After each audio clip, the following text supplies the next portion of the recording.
My name is Nikki and I was diagnosed with breast cancer at age 21.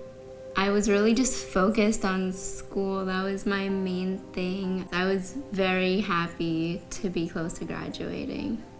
One day, as I was in the shower, I noticed this lump, and I'm just like, was this always here? How did I not notice it? Right away, I just started freaking out, and some people might think like, why would you freak out? You're only 21. Why would a 21-year-old think they have breast cancer? I had gotten my breast ultrasound. I had just went home with all these papers and just saying big medical words that I didn't know anything about. No one really knows much about cancer until either they're diagnosed with it or a family member is diagnosed with it. I didn't know anything until my journey started and I started looking up things online and asking around. I go on the internet, I'm looking at the categories, and I see mine, category 5, and then I see that it's very, very serious. The doctor that I started with was taking a look at the mass. He was like, how can this be? You're so young. I've never had a patient this young who's had breast cancer. I really just wanted to know, what are the next steps? So one of my goals was to finish school. I didn't want to let my diagnosis come in the way of that. There was really no way that I could take time off for surgery and still pass all of my classes.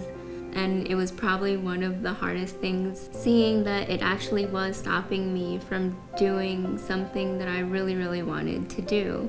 I wasn't too concerned with losing my breasts because I just wanted to be healthy. I wanted to do anything I could to make sure that cancer does not come back.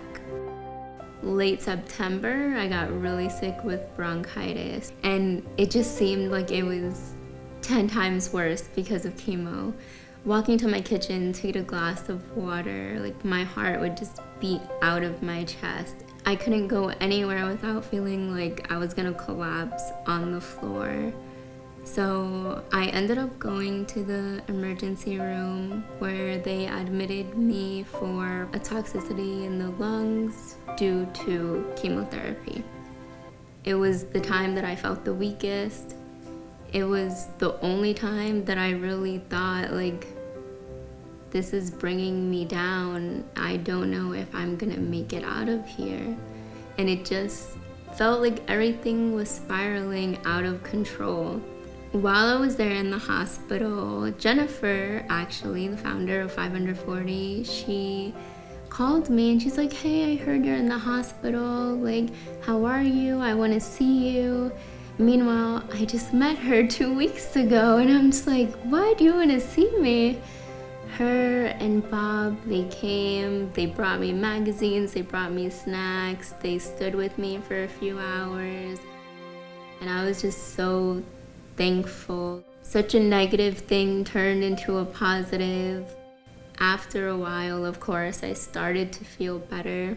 And it just really made me very grateful for everything, for my health, even just being there. There's so many people who are in worse situations or who don't get better, and I was getting better and I was happy for that. During that time, I was introduced to 540, just being there and being around other women who know what I'm going through. They understand, even though each of us has a different story, each of us are going through different things. Young women need to know that there are other women who are like you and who can relate to you, and you're not alone.